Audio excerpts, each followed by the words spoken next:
یہ آواز سینکڑوں سالوں سے سنی جا رہی ہے. یہ ساز یہیں سے بجائی جاتی ہے. یہ جو آپ دیکھ رہے ہیں یہ دنیا کا دوسرا سب سے بڑا روزہ شیعوں کے 8ویں امام حضرت علی ابن موسیٰ الرضا علیہ السلام کا ہے. یہ آواز لوگوں کو نماز کی جانب بلاتی ہے. ہر سال 2 کروڑ 70 لاکھ سے زیادہ افراد اس مقدس مقام کی زیارت کرنے آتے ہیں. یہ داستان حضرت امام علی رضا علیہ السلام کے ذریعے ایک چھوٹے سے گاؤں نوغان کے دنیا کے ایک عظیم ترین مکان میں تبدیل ہو جانے کی ہے. یہ کہانی حضرت امام علی رضا علیہ السلام اور آپ کی بارگاہ کی ہے.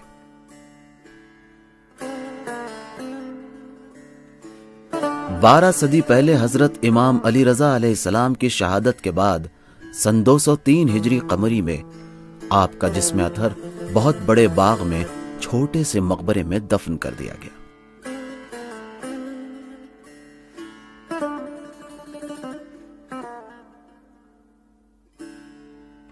مختلف ادوار میں اسلامی ممالک کی شخصیتوں، خراسان کے حاکم اور گورنروں اور مسلمانوں نے خلوص کے ساتھ حضرت امام علی رضا علیہ السلام سے عقیدت و محبت کے سبب بہت زیادہ مال و دولت خرچ کر کے اس روضے کو باعظمت بنانے کی کوششیں کی، جس کے نتیجے میں یہ روضہ ایک چھوٹی سی عمارت سے ایک عظیم عمارت میں تبدیل ہو گیا کہ جو آج 10 لاکھ میٹر مربع سے زیادہ وسیع و عریض ہے. آج یہ روضہ منورہ ایران میں سب سے بڑے پرائیویٹ آرگنائزیشن کے ذریعے چل رہا ہے. اس روضے میں ہزاروں خادمین اپنی خدمات انجام دے رہے ہیں.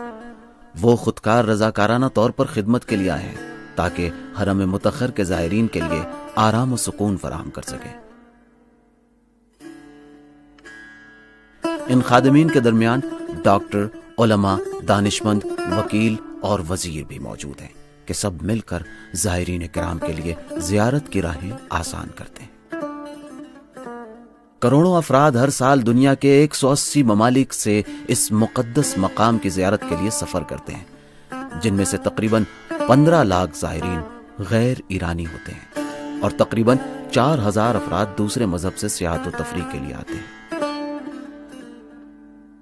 حضرت امام علی رضا علیہ السلام کا روضہ مبارک مختلف حصوں پر مشتمل ہے، جیسے صحن، گیلریاں، ہال اور دیگر حصے.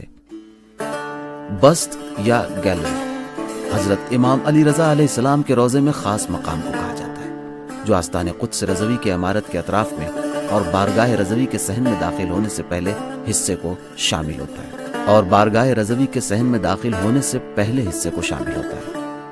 روضے میں وارد ہوتے وقت بہت عظیم اور بڑے دروازے ہیں جو ٹائلز، اینٹوں اور پتھروں سے سجے ہوئے ہیں. یہ دروازے روضہ منورہ کے 4 اصلی راستوں پر واقع ہیں. ان دروازوں سے داخل ہو کر صحنوں میں وارد ہوتے ہیں کھلے ہوئے بغیر چھتوں کے دالان، وسیع و عریض صحن جہاں مناسبتوں میں مذہبی پروگرامز، عزاداری اور نماز جماعت منعقد ہوتی ہے. حضرت امام علی رضا علیہ السلام کے روضہ منورہ میں مجموعاً 9 صحن ہیں، جن میں سب سے قدیمی صحن انقلاب اور سب سے بڑا صحن جامع رضوی ہے اور سب سے چھوٹا صحن قدس ہے جو فلسطین میں بیت المقدس کی شبیہ ہے. صحنوں سے گزرنے کے بعد ایوانوں میں پہنچتے ہیں جن کو رواق یعنی ہال کہا جاتا ہے، جو ذریعہ مقدس کے اطراف میں بنائے گئے ہیں. یہ مقدس مقامات بے نظیر شیشوں اور خوبصورت ٹائلز اور کاشیکاری سے بنے ہوئے ہیں. حضرت امام علی رضا علیہ السلام کے روضہ منورہ میں 32 ہال ہیں، جن میں سے سب سے زیادہ قدیم دارالحفاظ ہال اور سب سے بڑا امام خمینی رحمت اللہ علیہ ہال ہے اور سب سے چھوٹا ہال دارالعزہ ہے.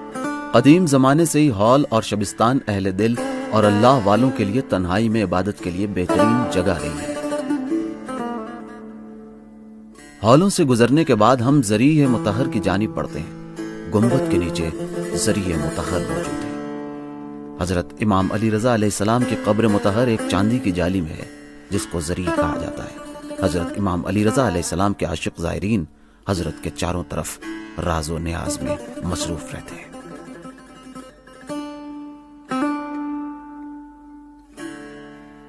ضریح مقدس کے اوپر سنہرے رنگ کا گنبد ہے جس کی 9 صدی پہلے تعمیر ہوئی تھی، اور گنبد کے اوپر 400 سال پہلے سونے کی چادر چڑھائی گئی تھی۔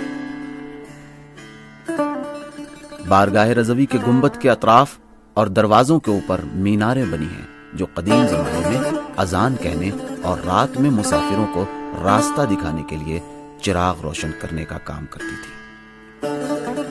روضہ منورہ میں مسجد گوہر شاد علمی ثقافتی مراکز، میوزیم، لائبریری اور علاج و معالجے کے مراکز ہیں۔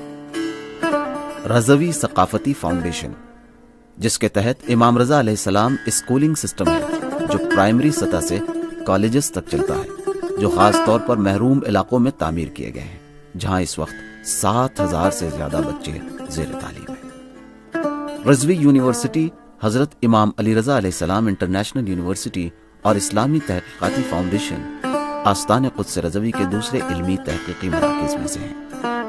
ان علمی مراکز میں یونیورسٹی کے تقریباً 80 موضوعات کی گریجویٹ اور پی ایچ ڈی کی سطح پر تعلیم دی جاتی ہے، اور 5000 سے زیادہ اسٹوڈنٹس اور محقق تحصیل علم میں مشغول ہیں۔ آستان قدس رضوی کا پبلشرز اور پریس سینٹر 3 کروڑ سے زیادہ کتابیں زیور طبع سے آراستہ کر چکا ہے، جو اسلامی علوم و معارف، قرآنی تعلیمات اور دیگر علوم پر مشتمل ہے۔ اس کے تحت مشہد، تہران اور ایران کے دوسرے شہروں میں متعدد بک اسٹال اور ثقافتی سینٹرز موجود ہیں۔ آستان قدس رضوی کی مرکزی لائبریری، جو ایران و دنیا اسلام کے علمی آثار کا عظیم ترین گنجینہ اور مخزن شمار ہوتا ہے۔ اس مرکزی لائبریری سے 60 دوسری لائبریریاں بھی وابستہ ہیں، جن میں 45 لاکھ مطبوعہ کتابیں اور 80 لاکھ الیکٹرانک ماخذ موجود ہیں۔ ان میں تاریخ اسلام کے بہت سے کمیاب نسخے ہیں۔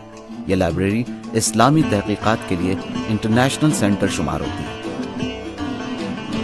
4 عمارتوں میں آستان قدس رضوی کے میوزیمز، 16 خصوصی گنجینے اور 8000 سے زیادہ اشیاء، جنہیں دیکھنے کے لیے ہر سال 10 لاکھ لوگ آتے ہیں۔ حرم رضوی کا تاریخی میوزیم، فرش کا خصوصی میوزیم، سکوں کا مخزن، ڈاک ٹکٹ مخزن وغیرہ انہی میوزیمز کا حصہ ہے۔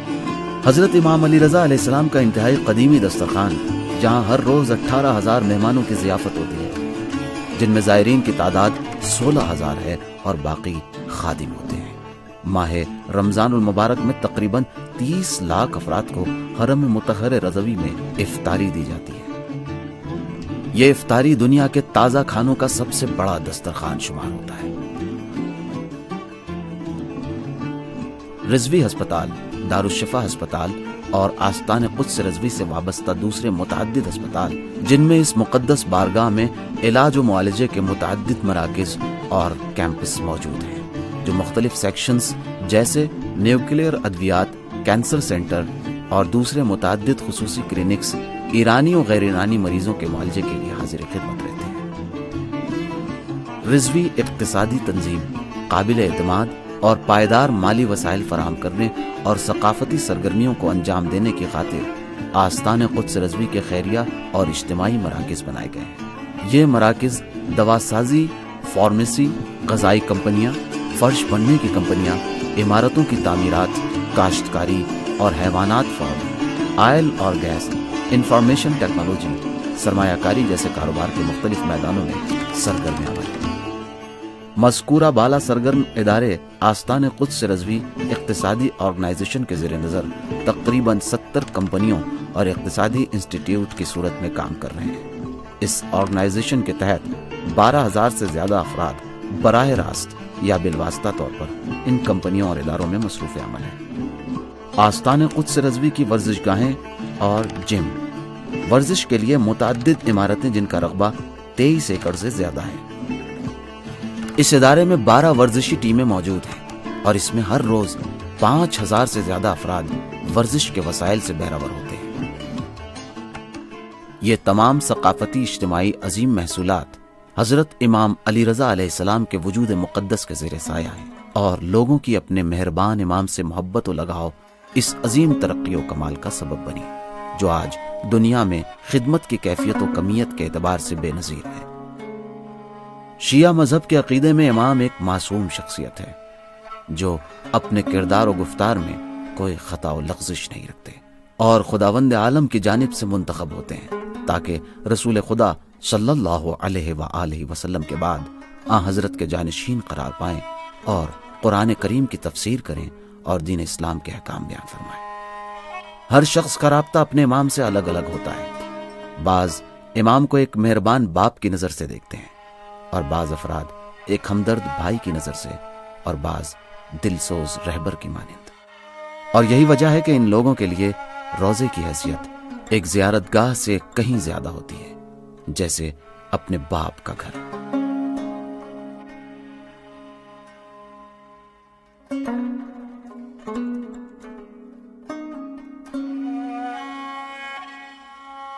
حضرت امام علی رضا علیہ السلام نے فرمایا، ہر انسان کی دوست اس کی عقل ہے اور اس کا دشمن اس کی جہالت و نادانی ہے۔